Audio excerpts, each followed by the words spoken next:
Hey everyone, welcome back to Kawaii Crafts. I'm Kawaii Brit, and today I have a washi swatch for you.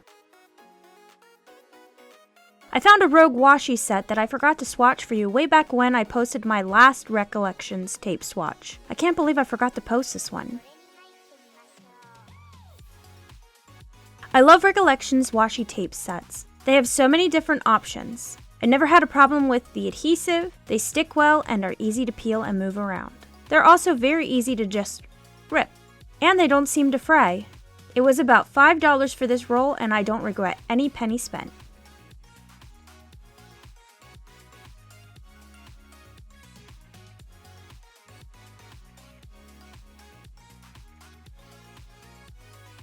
Thanks everyone for watching this video. If you're new here, make sure to subscribe. And don't forget to check out the description for the links to all my other social medias. If you like this video, make sure to hit that like button to let me know to make more like this. But that's all I have for you. See ya.